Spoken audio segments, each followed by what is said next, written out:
1, 2, 3, 4, 5, 6, 7, 8, 9, 10. Royal Blue Podcast Soundcheck. Post-match show live. 1, 2, 3, 4, 5, 6, 7, 8, 9, 10. Royal Blue Podcast Soundcheck.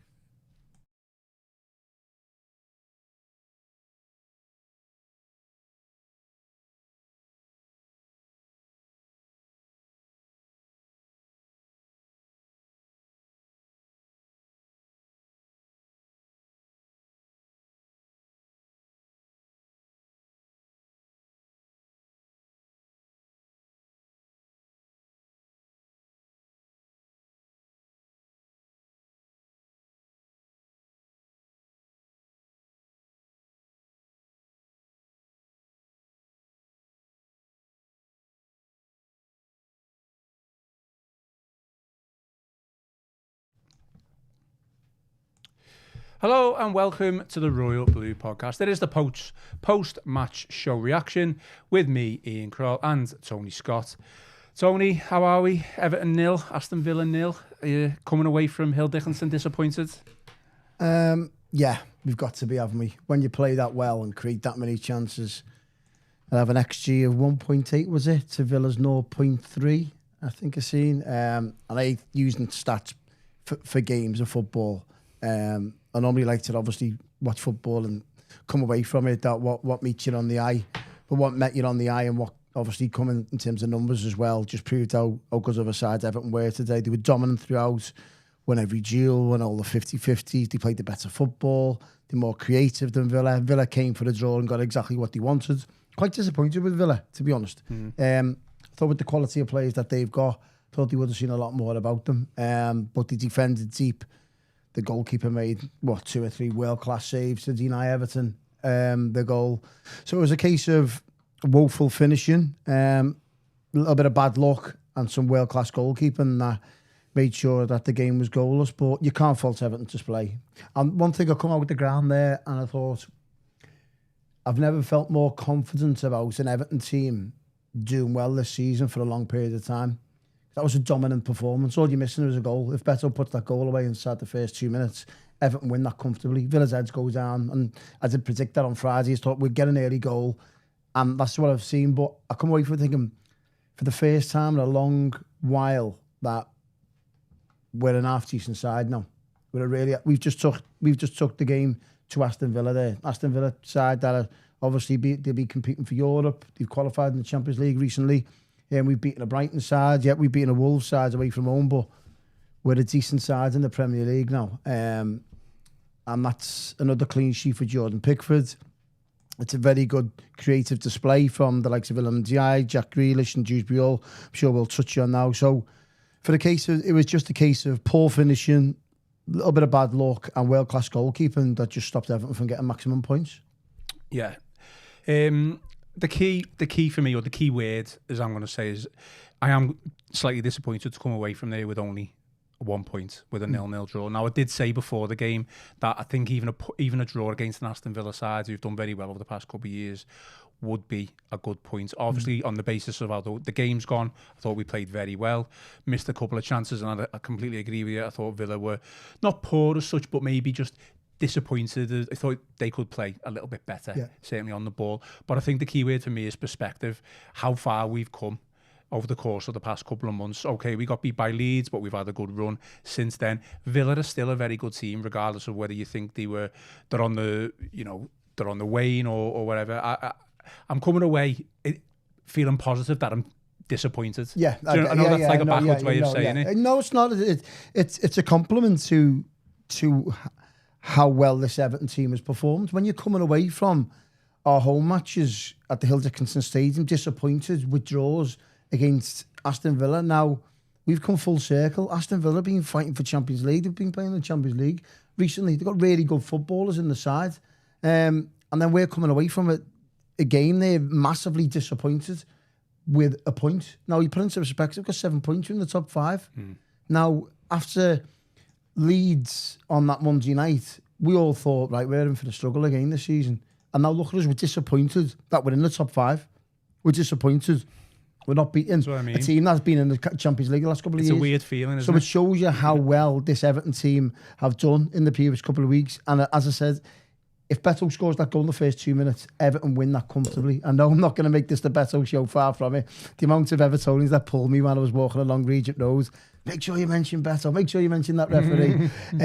But no, listen, I've made me quotes quite clear about Beto's qualities, and I just think the difference is in that game, if you've got an half-decent centre forward that finishes one or two of them chances, Everton come away from that game quite comfortably with 3 points, and they're the key differences when you're playing them matches.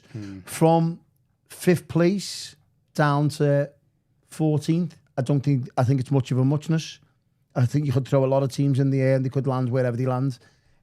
And in games like that, when Everton are playing Aston Villa, when Everton are playing Manchester United, when Everton are playing Tottenham, when Everton are playing Newcastle, you need that goal scorer. You need that clinical instinct in front of goal, and Everton haven't got it. But we've just bought a £28 million striker in Tierno Barry. Now, I'm not going to ask you, is he the right man, or is he the one to replace Beto, or is he the one to lead us forward on the basis of 15 minutes today? But I think it's kind of pointless saying, well, we need this, we need that right now. We know we need that. Yeah. We obviously know that we need a striker, but we've just spent £28 million on a striker where the existing striker got in over Barry as well. So I think we've got to work with what we've got. Yeah, and I think it's easy to criticise players when they have a poor game. Do you know what I mean? Yeah. It is easy to criticise players when they have a poor game. But it's easy But everyone was raving about Beto the other day when he scored 2 and 2. So I've never raved over him, by the way. Well, I don't want to make this the Beto, the Beto show, or me and you going back and forth over Beto. This is not what it's for. I think it's fair to say that he huffed and puffed today. I think his work ethic is there. I think his first touch obviously still wasn't great. I think he held the ball up a little bit better today. Obviously missed that chance. But Tierno Barry came on the pitch today and the ball was bouncing off him as well. Of course, yeah, like I get it. Ball, so. Yeah, and listen, the two of them are, in my opinion, shouldn't be leading the line for Everton Football Club in the Premier League. One's young, extremely raw, got a lot to learn, been brought in. That's the way it is. One is quite clearly not good enough. He can't hold the ball up. He can't finish. But he does score goals. He scores tap-ins. He scores tap-ins. He scores a hell of a lot of goals against teams that are down near the foot of the league. And when you're playing against the teams in and around your Villas, your Tottenhams, all these types of teams that you want to try and leap over, he's left found wanting, and that's just the way he is. He's not good enough. We've seen today he's not good enough. If he scores that goal, Everton win that 4-0. All right, well, if Barry scores the one-on-one, which we've pushed out wide a little bit. He pushed that wide a bit, couple of minutes to go, being brought on for the last 11 minutes, got through on goal, poked it wide, that's what it is. But it's not, by the way, it's just not on the centre forwards. No, exactly. It's 100%. Michael Keane had two, obviously, really good headers. I thought he played very well, Michael Keane. Arguably Everton's best player this season. Well. Iliman Ndiaye and Jack Grealish, for me, I think for all the creativity that they've got and the craft outside the penalty area, when they're getting in the penalty area, I'm sure David Moyes will be saying to these two players, and Keane Dewsbury, we need to see goals from you. We need to see goals from these. Do you think, because I was getting a bit frustrated with Ndiaye and Grealish, which is a silly thing to say because they're our talisman. Yeah, do you know what I mean? Course, they're the ones who are going to create things. I felt like when the second half started, for some reason we forgot that Grealish was on the pitch and we were playing more of the game on the right-hand side. Yeah. And then towards the middle part of the second half, we was like, oh, Grealish is on that left there, start passing it to him. So he came into the game a lot more in the second half, but sometimes he keeps hold of the ball a little bit too much, and sometimes it is a little bit too much. He's got that little window of opportunity to either play that ball in or get that ball across, and he might take that extra touch. Listen, I am not criticising Jack Grealish, but there was a couple of times there where you think, get that ball in, get that cross in, and it just maybe wasn't there today like it has been against Wolves. Do you think that's mainly part to the fact that he's being coached by Pep Guardiola the past couple of years, where he's keeping hold of the ball a little bit too much, where there should be a quick pass or he should have a shot? How many times is Grealish getting in really good positions in and around the 6-yard box? He's tucking inside, he's checking in, and he's sending, obviously, Matty Cash must have an headache tonight. He literally got tore to shreds. Same as Luka Dean on the left-hand side, Iliman Ndiaye. That was a non-contest. That if that was a boxing match, the towels had been thrown in the first 10 minutes. Literally, Luka Dean probably couldn't wait to get outside that stadium today. I think the two fullbacks had a horrendous game. Everton's best two players are obviously on either flank. In fact, the two of them got actually booked, didn't he, Luka Dean and Matty Cash? You could tell how frustrated Dean was towards the end, wasn't he? Well, they can't wait to get out today. And I think Grealish and Ndiaye there, I know, listen, they're brilliant players for us, but if we're being greedy, you want them to start taking a little bit more upon themselves to have a shot at goal in key areas. Yeah, I think that's the key, isn't it? Maybe I'm saying he needs to get that ball across or get that key pass, but there was a couple of chances actually where Grealish had an opportunity to shoot, and he maybe passed instead. And I just think, but that just comes with decision making, doesn't it? As well, of course, yeah. And that, by the way, they've only played football together for 3 or 4 games. No, exactly. And then they're finding out. And I get it. Do you know what? You look at Grealish, and he's probably. And I'm not making this about Beto, but he's so used to. I know he's so used to, like, if you get Jack Grealish, he's looking into the box and he's seen Erling Haaland bang feeding into him. He knows quite well either Erling Haaland holding the ball up or he's going to turn and shoot and it's going to be on target. Whereas in Beto, he's going, this is pot luck here. So that's why maybe, I'm not making excuses for maybe why he's keeping the hold of the ball a little bit more, because he's thinking, if I feed it in there, the lot of averages is that Beto's going to stick it in the stand or he's not going to hold the ball up. So we're best just trying to keep probing and getting a little bit closer to maybe a Dewsbury or... Well, you just said Beto only scores tap-ins though as well, so there's the perfect opportunity to get that ball in the 6-yard box. It was, and Beto spooned in the first 2 minutes.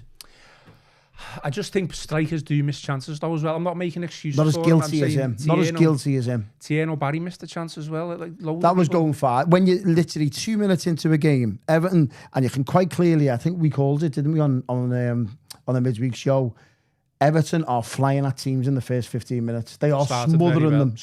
I thought there was some fantastic interchanges between Ndiaye and Beto, to be honest, in the first couple of minutes. Hold the ball, bang, and you're in. So I get it. They're smothering teams in the first 15 minutes. And then if they get that goal, I think the opposition go, oh, this is the last place you want to be.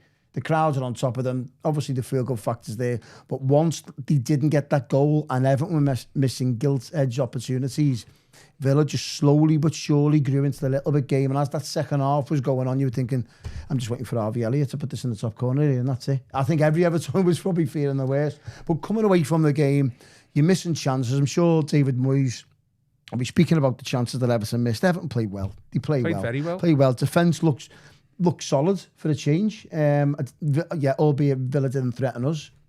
I thought Michael Keane was arguably Everton's best player on the day. I thought Jake O'Brien was fantastic at right back. Yeah, I thought he played very well. And not many of their wingers got changed out of our fullbacks, considering we've got James Garner deputising him for Mikalenko at left back. You wouldn't have known. I've been quite vocal about James Garner playing as the left back, and I just think, again, it just proves his versatility of how well he can, play across the park. And again, sometimes it can be to a player's detriment to be too versatile, but I can see why Moyes just picked him. He played very well today. I still think you need a left-sided left back there, don't you? Yeah. You could see in many ways there was an advantage of playing a right-footed player on the left because he can cut in, can't he? Yeah. But once you get down that flank, you need that left-footed player to. And he was making overlapping runs, to be fair to Garner. He was trying to get us forward as much as he can. Absolutely no complaints. I think the worry for me today, if any of the positions, thought the full-back played well, 2 centre-halves played really well. Goalkeeper had virtually nothing to do. Centre-forwards, obviously a key issue. I thought the 3 behind Beto played well. Just a guy looked a little bit leggy, I thought. Picked up in fits and starts. I thought the midfield looked a little bit leggy, to be honest. You're getting overrun a little bit, in the second half. Yeah. I think Villa came back into it. I'm trying to look at my notes that I made here. So Villa came back into it in about 38 minutes gone. I think we let Villa back into the game. I think Irabuman picked up a yellow card on about the 44th minute. And then... Yeah, it was the second half where I thought Villa started to dominate here, because I think John McGinn had a chance, didn't he? Yeah. But then probably following on from that, I thought the ref was. We can come on to the ref. Simon Hooper, wasn't it? I thought he was poor. I thought he lost control of the game at one point. But then that brought the crowd alive, and I felt like that was when we had our flashes of say brilliance, but our chances and our opportunities, didn't we? Yeah, and as the game was going on, when we were dwindling into injury time and Everton were getting them corners, and the noise was definitely thinking, my God, if this goal goes in, the roof is going to come off this stadium. You can only imagine the noise. I'm so looking forward to hearing the last minute winner there. It's going to be incredible. Oh, well, I thought we did nearly get it. I tell you, I thought when we got control back of the game was when Roll came on. Yeah, to be honest, I liked what I've seen, and it shows you, it's testament to how well he's done in his first week at Finch Farm. The fact that he threw him in with basically half an hour to go, so shows you how well he's done. Don't be surprised if you see him featured in the Merseyside derby next week, by the way, as well. A little bit of worrying sign for me, and I'm not picking on any negatives here, but I was hoping to see Tyler Dibling. And to be an unused substitute, he played a few minutes a couple of last week in the last game, didn't he? He was thinking, hang on, we've paid a hell of a lot of money for this lad he hasn't been brought in from overseas. He's not, obviously he's played a lot of Premier League football. So you're thinking maybe, just maybe, he was open to see a little bit more from. Maybe, I don't know, mix it up in the midfield, say, right, throw him in, put him in as a false nine. I wouldn't be surprised, and I called this at the start of the season, because of the two centre forwards Everton have got, and it's not working for any of them at the moment. I wouldn't be surprised if you see Tyler Dibbling in the right-sided role and Iliman Ndiaye pushed up front as a false nine. I wouldn't be surprised, especially at the Merseyside derby at Anfield. Yeah, that has been spoken about a lot, hasn't it? Because we know you don't necessarily need a big butch forward to play up there. Interesting that you say Dibbling, because I just think this takes us back to the Leeds game where we were crying out for maybe one or two more subs, or I thought we were crying out for one or two more subs to make that difference. I do agree with you. I think it would have been nice to see Dibbling come on with about 10 or 15 minutes to go. But who'd you bring him on for? Because the three in Ndiaye, Dewsbury and Grealish, they were still having an impact. They just weren't able to. Yeah, I thought Dewsbury weren't at it today. No. Yeah. Don't get me wrong, if you're rating him, you'd probably give him a 7 out of 10, but he weren't at the 8 and 9 he's been at recently. Would you have given anyone a 9? I wouldn't give anyone a 9. Michael Keane, I thought, was brilliant. Well, I mean, we can come on to... He's faultless. If you look at his display, he was absolutely faultless in what he's done. He was my man of the match, without a doubt, and he should have scored. Yeah. Some of the headers that he had, that Martinez managed to tip over the bar were... Well, that one, I think, that he had, wasn't it? He had 1 or 2. 2. Incredible. He was definitely my man of the match. I don't want to be going out and giving like Grealish and Ndiaye like 8s and 9s when we didn't win the game. I thought they were the better players in the team. I think you could argue for an 8 for Ndiaye, because I thought he just never stopped. And again, he's the talisman, isn't he? He's the creative aspect of the team. I think, like I say, Grealish was quiet in the first part of the second half, but then got more into it in the second half. So if you're gonna argue ratings, I just think they're both 7s for me. I think you could argue Ndiaye as an 8, maybe. Yeah.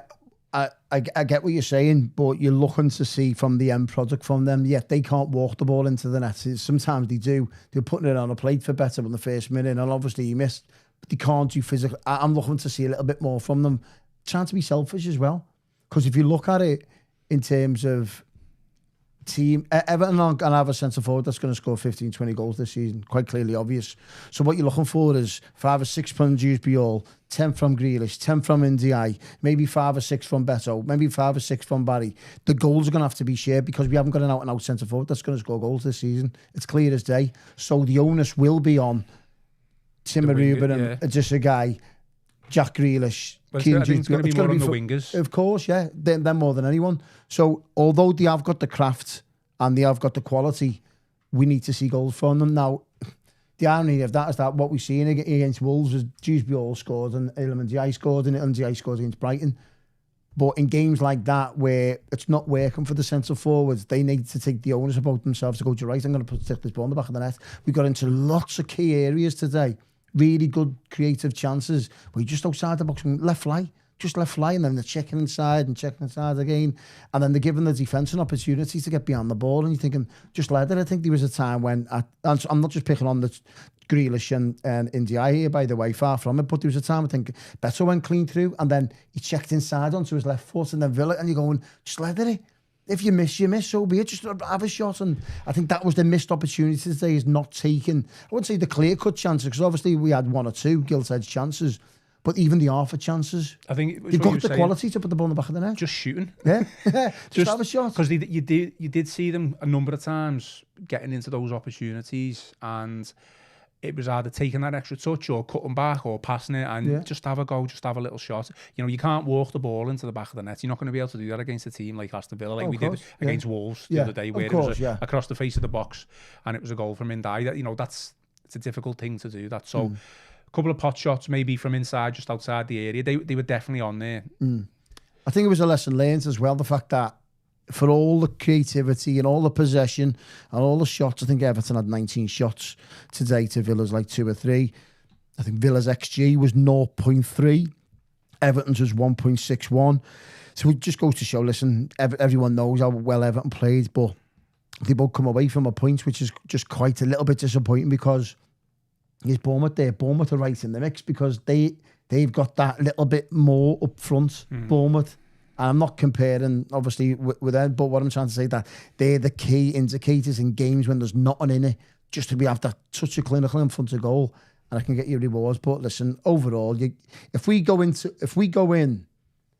that performance 9 times out of 10 at the Hill Dickinson Stadium, we'll win more games than we lose.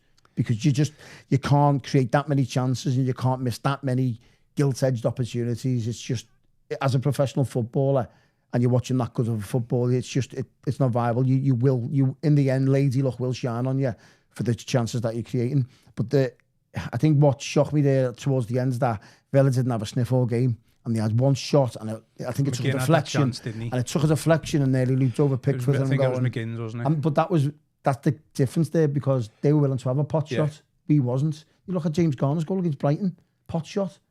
It's just like you need, obviously, if it's not working up front, start having shots from outside the area. I'm not saying you have to obviously walk in it all the time, but it'll do you no harm because we have got the quality. You've got Grealish, you've got Hughes-Ball, you've got James Garner, you've got Illuminati on the edge of the area. One of you have a shot.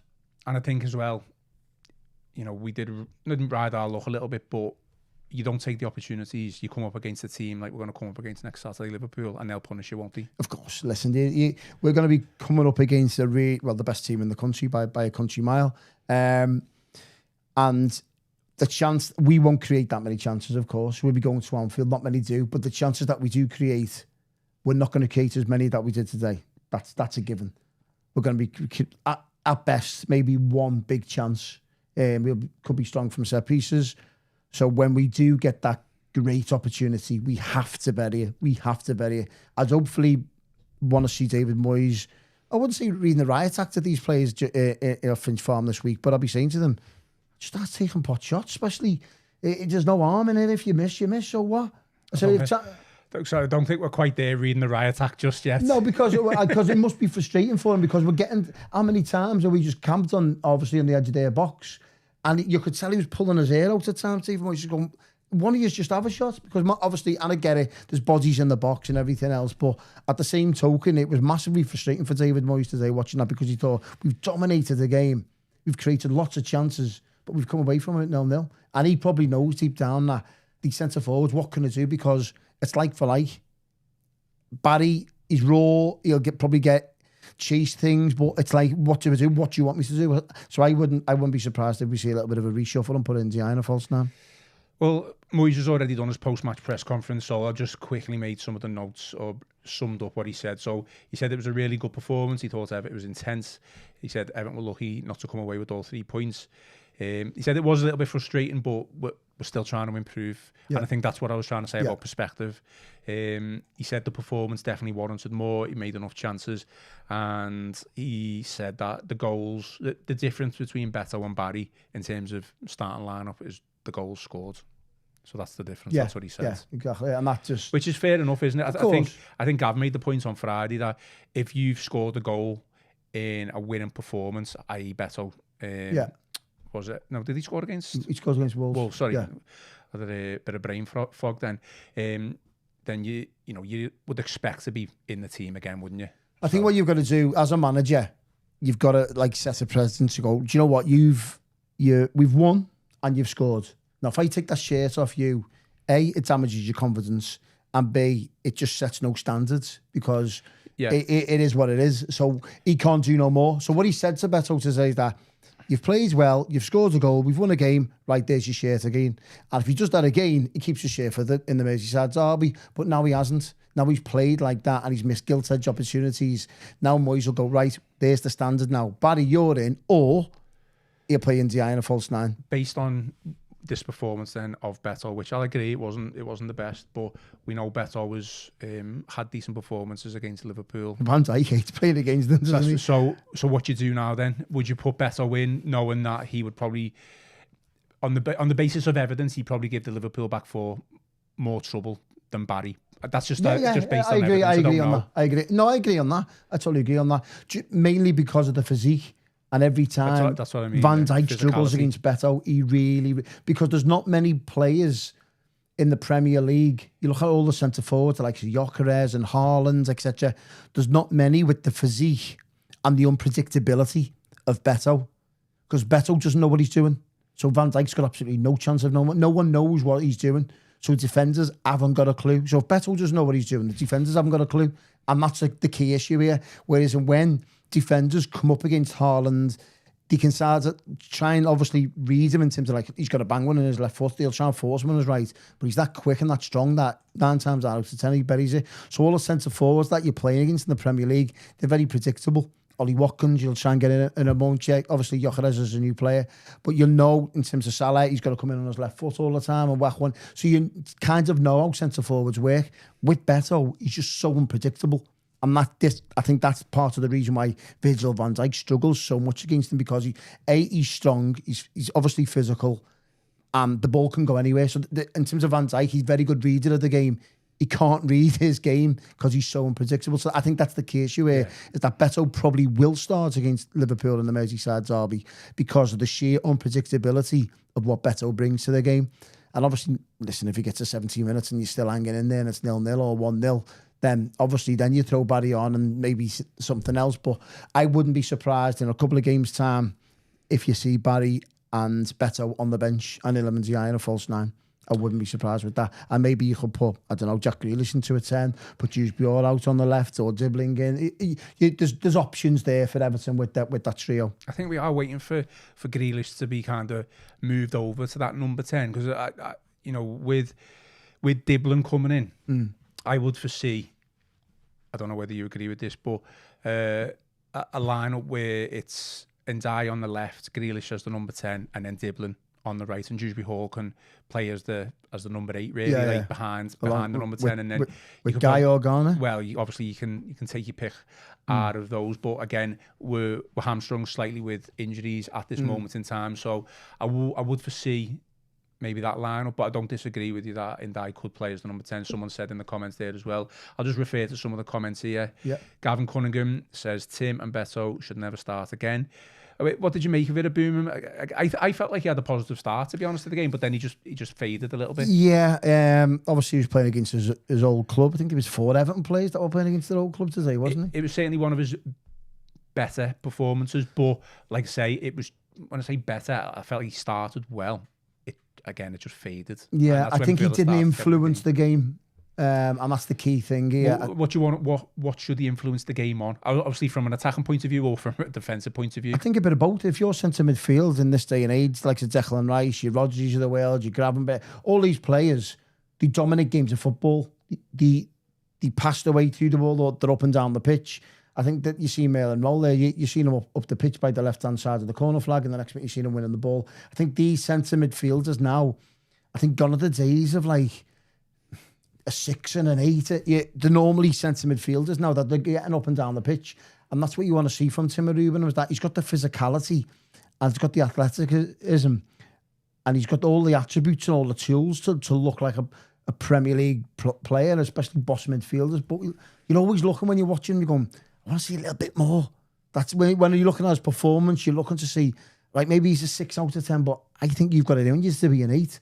You're always looking to see that little bit more from him. You never come away from a game and thought, right, he was brilliant for us there. That was a 9 out of 10. You're always wanting to see a little bit more from him. But listen, he didn't play bad today. He did okay, but obviously he did fade towards the end, and that's why we're seeing Mail Roll introduced to make his Premier League debut. So I was speaking to an Everton fan when I was walking down here, and they made a key point. He said, like, obviously with the transfer market, Everton have did well with the last transfer market, but in hindsight, right now, as we sit here after the game we've just watched, we're kind of top heavy in centre midfield. And do you think now, even that's with James Garner at left back, you've got obviously Timo Ruben and Mail Roll, you've got just a guy, you've got basically 4, and you've got Kinji Bjorn could also play there. So you've got like 5 midfielders for 2 positions. I guess. But you've only got 2 strikers for 1. So do you think in hindsight now, I know it's all well and good after drawing 0-0 against Villa, do you think, hang on, we could have done with 1 less centre midfielder and got a centre forward in? I don't know, because I think over time, Roll will probably overtake Irabuman. in that place. But you still got midfield. You still got options in that position. You have got 5 options in there. I guess, but it comes down to. I mean, the key to all of this at this moment in time is Mykolenko's fitness. If Mykolenko plays if Mykolenko's available for every single game for Everton, he's probably going to play every single game. So that leaves Garner to come into the midfield then. So that takes Tim Idaburum out of the equation effectively, doesn't it? But then it gives you the option of Roll off the bench. It gives you the option of Tim Idaburum off the bench. I think we had this discussion. Question marks over Idaburum. Is he going to be good enough? I think Roll, again, is just going to overtake him as the time goes on. I agree. I totally agree with that. My point I'm saying is that you've got 5 midfielders there. 5 of them could easily play in the centre midfield in any given game. And that's also taken into the equation Carlos Alcaraz as well. He can possibly play there at a must. So you've got 6 midfielders for 2 positions. Whereas in up front, you've got 2 centre forwards for 1 position. So albeit now looking back with Carlos Alcaraz, Merlin Roll, obviously James Garner, just a guy, Tim Idaburum, you got all them players there that could, and Jude Biola touched on there, they can all play in that centre midfield role. No one has batted an eyelid. And yet we've left ourselves just a little bit short up front with the 2 players for the 1 position. I just think looking back on it in hindsight, maybe could we have done without a midfielder and got us just a centre forward just to give us that option for the last 10 minutes? I mean, Moyes spoke about it, didn't he, when Roll came in? He did think that they were light in midfield. He did say that. Obviously, with only having 2 strikers now, we are effectively light because an injury to Beto or Barry, and we've got 1 fit available striker. And it's not as if any of them are ripping up trees. But there's Ndiago there, like you said. I think there's got the African Cup of Nations coming up, though. That's going to be a huge concern, isn't it? Yeah, definitely. Obviously, that's when just a guy goes, and Iliman Ndiaye as well. So yeah, I just think in hindsight, it's a great thing, and I'm sure lots of Evertonians will be speaking in pubs tonight and all will be saying the same thing. Yet we dominated that game. Midfield played well, defence played really well, wingers played well, created lots of chances. Pickford had absolutely nothing to do all game. That's testament to how well the defence played. But the bottom line is you haven't put the ball in the back of the net, and it's the hardest thing to do in football. I think like when you sit back and look at it, you probably are going to be a little bit more disappointed than feeling, even though we played well, feeling positive, because 3 points there going into the Anfield derby, like tremendously. We don't win at Liverpool, so effectively, I'm not saying we should write this off, but you could probably say that we're not going to get no points next week. So to get 3 points today would have been huge, knowing we play Liverpool next week. I mean, Sean Collins says in the comments, definitely 2 points dropped. Liam EFC says we're all disappointed, and we are, but we're disappointed in a way that it's in a positive way as well. Of course, yeah. So you're coming away from Villa there, as I touched on at the start of the episode. Look where we were this time last year. Look where we were. It's night and day, absolutely night and day. We were kind of watching Sunday League football at best. The ball was just getting lumped up to Beto. It was coming straight back. Corey was running around after it. Jack Harrison and Jasper Lindstrom couldn't get a look in. It was awful to watch. And we were scraping draws, worries about the opposition. Look at this Everton team. We're playing in a fantastic stadium. We've just dominated the game against one of the best teams in the country. And I do say that because the stats tell you that they are, because they've been playing in the Champions League the past 18 months, 2 years. And we've just dominated them from minute 1 to minute 90. Yeah. They came for a draw. They couldn't get out their half. They've had 1 shot that deflected and that went over. That was it. We created all the chances. We had the most shots. We dominated them from start to finish. We played brilliant football. But obviously, we're just unlucky not to score. On any given day, you win that game 3 or 4-0 comfortably. So to be coming away from what we were witnessing this time 12 months ago to what we're witnessing now, it's absolutely night and day. It really, really is. And that's a testament to how far this football club has come in 12 months. Just the way we started the game as well, exactly what we spoke about. Flying out the traps. Yeah, and that's exactly what we do. I mean, most of the time over the past couple of years, Everton start games so slow. Yeah, it's completely different to not just Sean Dyche, Frank Lampard. It was always about a bit of a comeback under those managers this time. It's getting out there, asserting your authority in the game, creating a couple of chances early on. It is disappointing to think that we did miss those, but look, I probably would have accepted the point because Villa are a good side. Yeah. There's no negativity whatsoever following on from this game. We're pleased, just disappointed that we didn't get the win.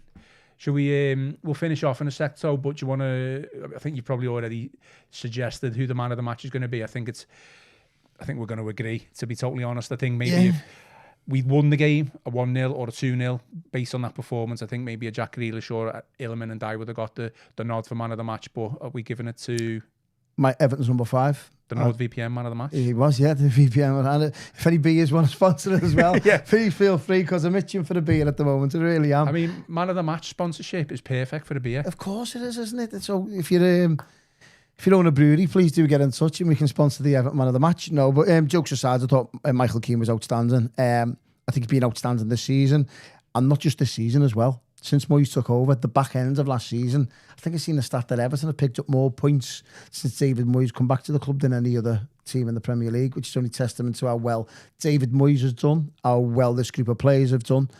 And you know what? How many fans that scoffed at the Michael Keane contract in the summer going, what are we doing? What are we doing signing him on? He's a liability. He's made mistake after mistake after mistake. What do we do if Michael Keane's not in that team? How do we set up today? Exactly. Well, so Brian's probably there, but who's right back? Exactly. Then there's no one, is there? There's no one. So then you're putting Garner at right back, and then you're putting Dwight McNeil at left back, and the he'll get his chance there one day. And the team's a mess. But I think it's. I just think obviously the euphoria. We've all come out the stadium, and everyone's disappointed we haven't took 3 points. But it's only testament to how well this Everton side have done at the moment. We've dominated the Villa side from start to finish. It's very unfortunate not to beat them. Created lots of chances. We're witnessing really good football as well. We're dominating sides straight from the off. The crowd's fantastic. The atmosphere is brilliant in there. And if you ever want to just, sometimes you need to take a step back away from results and everything that's going on. What were we watching this time last year?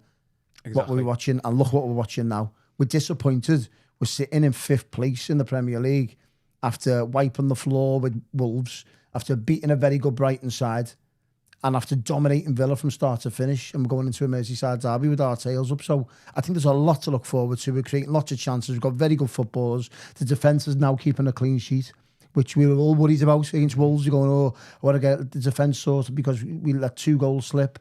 Well, Villa didn't look like scoring all game today. All game. And they've signed Harvey Elliott, they've had Ollie Watkins, had Morgan Rogers. They didn't have a sniff all game. And that's testament to how well Jake O'Brien, James Garner, James Tarkowski and Michael Keane did at the back. They were comfortable. There was at times where Michael Keane, he was smoking cigars at the back there. He was that good. But again, you can't get too carried away with the performance, because at the end of the day, we've come away from it with a 0-0, a game that we should have won. I think Moyes deep down will be going, right, what can I do now? He could be reshuffling the pack in the Merseyside derby. Do we see Ndiaye in a false 9? Do we see better up front because he normally has his number on Van Dijk? Who knows? But at least we've got options, and we go into the game with a little bit of confidence behind us. I do think I'll finish off now, but with the potential for substitutions coming on, like we said, Ilman, Ndiaye and Grealish are the ones who are going to be the most creative. I think Moyes is probably a little bit reluctant to take them off, but sometimes if it's not your day, then it's not going to happen. I think Moyes has got to be a little bit more, I don't know what the word to describe it as, maybe a little bit more bolder or a little bit more, just to say, well, even though Grealish it's not working for Grealish, maybe bring Talent Dibblin on for a Grealish or bring an Alcaraz on just to freshen it up in those final 10-15 minutes. Now, people go, well, Grealish was the main provider of the chances, whatever. Put him in a 10 and then put Dibblin over. I agree. Yeah. I'm just thinking in the last 10 or 15 minutes when the game's there for the taking, just make that sub. Can Tyler Dibblin be the difference? Can Carlos Alcaraz be the difference? And I think there's 2 games now where the game's been in the balance, 0-0, and we lost it against Leeds because we obviously, of course, the penalty decision with the handball. Would a substitution today have just given us that little edge, even if it was taken off a Grealish, even if it was taken off an Ndiaye? I don't know. But do you take them off? You exactly. Cannot take them off. If anyone out of 3, you're probably saying take Dewsbury all off. I'm including 10. Him in the 3. I'm including him in that as well. So me saying it, I think Ndiaye and Grealish are match winners. They are the match winners. So I'd probably be reluctant to take them off. I'd keep them on. I'd say to Dewsbury all right, you didn't really influence the game as much as what you have been doing, what you did do at Wolves. We're going to give you 10 minutes off the pitch here. You put Dibblin on the right, then you put Grealish in the middle, and then obviously you put Ilman Ndiaye on the left, and all of a sudden it just freshens things up for the last 10. But again, it's food for thought for David Moyes, and it's about using your squad. Of course it is. And listen, we're going to see. It is about, we could be picking up injuries and suspensions and whatnot. But one thing we have got now is a week's rest before Saturday, whereas Liverpool have got to play Sunday and they've got to play midweek before the Merseyside derby. Yeah. So they've got 2 games before the Merseyside derby. We've done our bit now. So there's no excuse in terms of tiredness, because I looked at Everton in patches today's game and they looked a little bit dead on the feet during the game. I think because they put so much into that first half hour against Villa, where they absolutely annihilated Villa. They couldn't get out there half for love and money. It should have been 3 or 4-0. And I think that's where it literally got to them. We flew at them here and they just looked a little bit dead on the feet. And then in the second half, they went again and should obviously won the game. So it's just about fitness now. It's about recovery. It's about now just obviously making sure that plan A, whatever Moyes goes with, I'm sure Moyes and Alan Irvine, Leighton Baines, they'll be getting together on first thing Monday morning. We got, right, what are we going with in the Merseyside derby? Does Beto start? Does Barry start? Does Ndiaye go on a false 9? Let's wait and see. Does Mikalenko go back in? Does Garner go back into the midfield? At least we've got options. Whereas in this time last year, we just didn't have options. We had Decore, we had Beto, we had Jack Harrison, we had Jasper Lindstrom, and that was it. We were just relying on our back four to bail us out. Now, we're seeing a different Everton. We're seeing a pragmatic manager. We're seeing an Everton manager that's going for the throat. I'm not saying we're going to be going to Anfield here, by the way, and putting 7 men in the box in the first 10 minutes, but we'll have a go. We'll have a go because we've got very good players on the pitch. We don't just sit back and hope for the best, and that's what we've seen from this Everton team in the past couple of weeks. We are absolutely flying at teams, and it's a breath of fresh air to watch, isn't it? Well, it's certainly a lot more positive compared to the last couple of years. Anyway. Most definitely. Go into the derby with an air of confidence about us, and it's got to happen one day. So you will, and in front of fans, anyway. Okay, you know, and you know what? Who knows how many times we've been going over there, and obviously come out of it going. I've seen 4-0s. I've seen the kids beat us in FA Cups. It's just been an absolute nightmare going over there all these years. But nothing ever lasts forever. And stats just don't continue. Something has to happen, give and take, sooner or longer the line. So who knows? Anything can happen. Listen, a player can get sent off. All of a sudden, gives you the tails up. Anything can happen. Liverpool have got 2 games from now. They play on Sunday and they play midweek in the Champions League before we play on a Saturday morning kickoff as well. Yeah. So, yeah, it's food for thought for David Moyes to get his backroom staff together on Monday. But I think he'll be pleased with. He'll be disappointed. Obviously, he's certainly pleased from what he says. He's listen, to go from them 3 games, from what he's seen against Leeds compared to where we are now, it's absolutely night and day. We're creating chances. I'd be more worried, Ian, if we weren't creating chances. That's where my concern would be. If we're not, I'd be more worried if we weren't dominating games. I'd be more worried if we're not creating. We're dominating games from start to finish, and we're creating chances. I'd put an argument to say that Everton dominated that game more than they did against Brighton in terms of possession. They did from start to finish. Villa were awful, and Everton made them look awful, by the way, because he just overpowered them in every position. I think if you're picking on that evidence, what we've seen today, if you're looking at Everton's 11 and Villa's 11, you go, I'd rather have Everton's 11 all day long, judging off that performance today. And I was disappointed with Unai Emery there. I really was. I thought he would, considering his team have not scored a goal in the Premier League this season, they haven't got a win under the belt. All they've got to show for is a 0-0 with an XG of 0.4, the lowest in the Premier League history. I thought he would have had a little bit more about him, considering they've got Tillemans, they've got Morgan Rogers, they've got RV Elliott, they've got Ollie Watkins. You're going, can I have decent plays there, lad? But he was just so negative there. I was massively disappointed with Villa. Maybe that probably... He's down probably, to us, though, as well. Of course, listen. And that was down to us for smothering them. So it's fair play. Though Villa were poor, Everton made them look poor. Everton made them really, really poor. And that just shows you, maybe, I'm not saying it's a power shift between the two clubs, far from it. But on that evidence today, Everton just by far the better team. I just think you're going to have it all your own way in every single match that you play, and I think it proved that today. I think we started the game well, and then let Villa back into the game, started the second half slow, and then came back into the game more, and I think that's how the game panned out. And Villa had that one chance. We had a lot more opportunities. We just couldn't take advantage. But final thoughts then? Positive, obviously. Oh yeah, positive. As I just touched on there, coming out that stadium there today, I thought, right, we're watching a very good Everton side now. We're watching a decent Everton side that are really good to watch. They're creating chances, and compared to what we've been witnessing the past 2 or 3 years, it's absolutely night and day. And it's we come away from it, and then you go, we're not going to be in trouble this year. We're going to get a very good side. We're certainly not going to be in trouble. Exactly, and how refreshing is that? Now, this time last year and the year before, you're going, just need to get to these 30 odd points. Yeah. Do you know what I mean? Got 7 already. Completely different mindset. Different mindset. No, Evertonians have like, they're proud to be an Evertonian. They're walking around the city centre, proud. They're all having a drink. And I go, we're a decent side. And Moyes knows in a couple of transfer windows, if he gets that centre forward, that's all that's missing today. A clinical centre forward in front of goal. And a left back. Yeah. But even then, the left back, I thought James No, he did well. He did very well. And do you know what? You don't need, and everyone said like Beto's qualities and everything, he never gives up and he puts himself, you don't need that. You just need someone like a Lukaku. Not a lad to run round like a maniac. Someone to sit there in the 6-yard box and put the ball in the onion bag. That's all you basically need, isn't it? That's all Everton are absolutely crying out for. A centre forward, hold the ball up if you can, but slot. That's all you basically need. I know they're at a premium, them centre forwards. Liverpool have just paid 130 odd million for one. They're at a premium. I get it. That's why Everton had to go down the route of signing a young, raw, was he 23 something? He plays for France under 23s. So that's why Everton had to go along that path, hoping that he will come good. Have to develop him. Exactly, and that to develop him. So maybe in the next transfer window, I'm hoping that Everton will obviously be scouting out there trying to find the next Lukaku, because that's all we're missing from it being a very good side. We're a good side, so to become a very good side, you just need that focal point up front, and that's all that's Everton missing at the moment. Okay, that is all for the post-match show. We will be back on Monday, we'll be back on Wednesday, and we will be back on Friday as well, obviously to preview the derby. Please remember to hit the like button and subscribe to the channel. Drop us some 5-star reviews on Apple and Spotify. Most importantly, enjoy the rest of your night, enjoy the rest of your weekend. I've been Ian Croll with Tony Scott, and this has been the Royal Blue post-match reaction show.